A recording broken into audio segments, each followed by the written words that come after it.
जय हिंद दोस्तों। आज के इस वीडियो हम कक्षा 12 के विद्यार्थियों के लिए समाज शास्त्र का ये मॉडल पेपर रहेगा बच्चों, जो वार्षिक परीक्षा 2022 के लिए वेरी इंपॉर्टेंस रहेंगे। तो आइए जो है छोटे छोटे क्वेश्चनों को हल करवाते हैं। देखो पूर्णांक बच्चों जो रहेगा आपका 100 नंबर का रहेगा। उसके बाद में समय जो मिलेगा आपको 3 घंटा 15 मिनट का आपको समय मिलेगा। तो आइए देखिए, सबसे पहले बहुविकल्पी क्वेश्चनों को हम लोग देखेंगे। छोटे छोटे जो बहुविकल्पी क्वेश्चन है उसको हम लोग देखेंगे।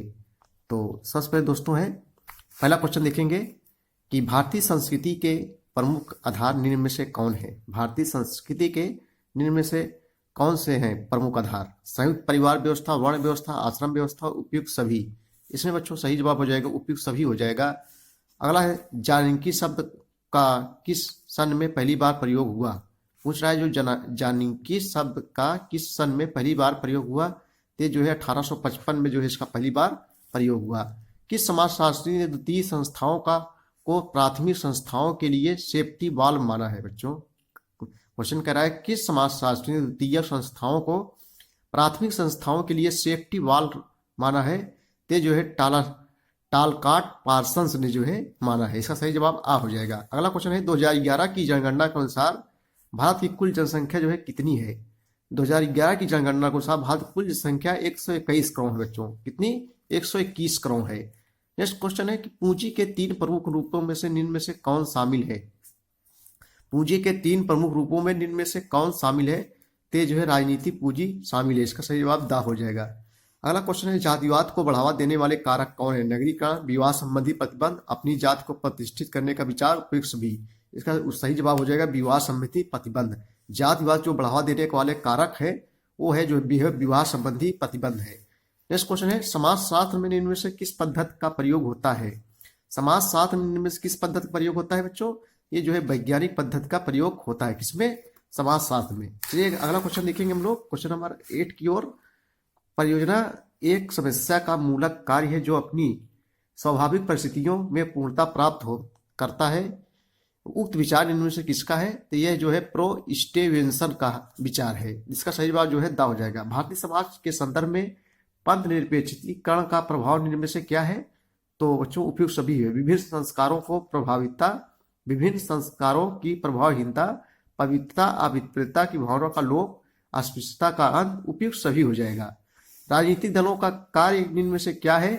तो राजनीतिक दलों जो कार्य है शासन के विभिन्न अंगों का समन्वय, सरकार का गठन, जनता के प्रतिनिधियों के बीच प्रत्यक्ष संपर्क की व्यवस्था, उपयुक्त सभी हो जाएगा बच्चों। इसका सही जवाब जो है दा हो जाएगा। चलो अब हम लोग अतिलघुत्तीय क्वेश्चनों के बारे में बात करेंगे।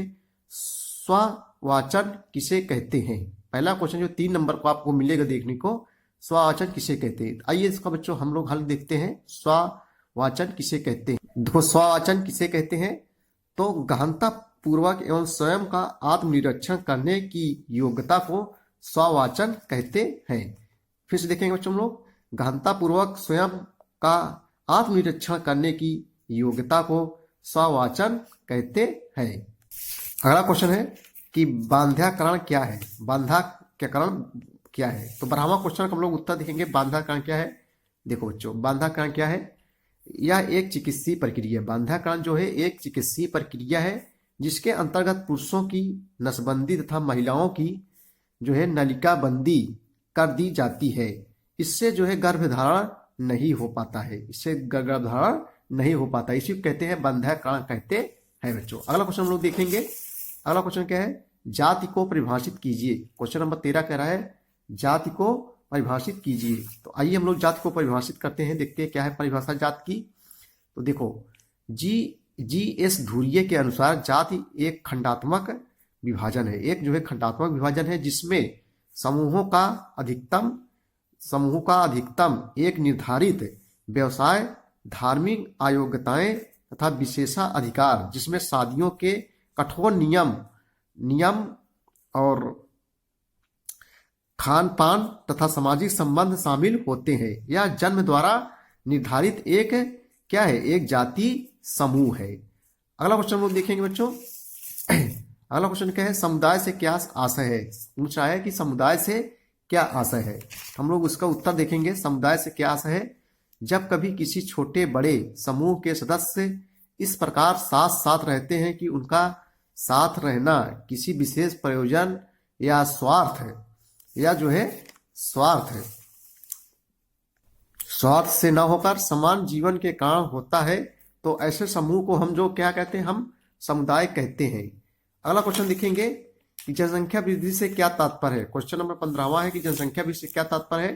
तो बच्चों, किसी राज्य अथवा देश में किसी निश्चित काल जैसे कि 6 महीने, 1 वर्ष या 10 वर्ष में होने वाले व्यक्तियों की संख्या में वृद्धि को जनसंख्या वृद्धि कहते हैं। भारत में जनसंख्या वृद्धि का पता लगाने के लिए प्रत्येक 10 वर्ष में जनगणना जो है कराई जाती है। ये है जनसंख्या वृद्धि बच्चों। अगला क्वेश्चन हम लोग देखेंगे। क्वेश्चन नंबर क्या है कि जो है विस्तृतीकरण शब्द का अर्थ बताइए। विसंकीर्तीकरण शब्द का अर्थ बताइए। आइए इसका हम लोग उत्तर देखेंगे। देखो, विसंकीर्ति शब्द का अर्थ बताइए। इसका उत्तर होगा उन क्षेत्रों में जहां गैर सांस्कृतिकरण जातियां यानी जो है निम्न जाति की प्रधानता थी तथा जिसमें सांस्कृतिकरण जातियों उच्च जातियों को प्रभावित किया, उसे जो है विसंकीर्तीकरण का नाम दिया गया है। अगला हम लोग क्वेश्चन देखेंगे, ग्राम पंचायत के 4 दायित्व बताइए। बहुत सरल क्वेश्चन है। ग्राम पंचायत के जो है 4 दायित्व बताना है आपको।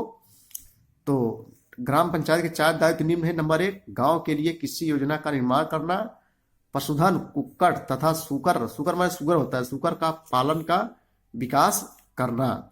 नंबर 3 है, गांव के प्रत्येक सदस्य के लिए स्वच्छ पीने का पानी, कपड़ा धोने तथा नहाने के लिए जल की पूर्ति करना।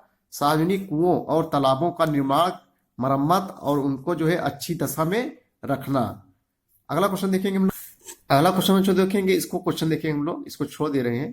अनुसूचित जातियों की 2 समस्याएं लिखिए। तो आइए देखते हैं अनुसूचित जातियों की 2 समस्याएं। अनुसूचित जातियों की 2 समस्याएं निम्नलिखित हैं। देखो, नंबर क्या है, सामाजिक आर्थिक दृष्टि से उनकी जो है हीन स्थिति, धार्मिक आधार पर उनके साथ भेदभाव। ये जो है अनुसूचित जातियों की जो है 2 समस्याएं हैं। देखो, ये तो बच्चों लघुत्तरीय क्वेश्चन जो आपको 3-3 नंबरों में मिलेंगे।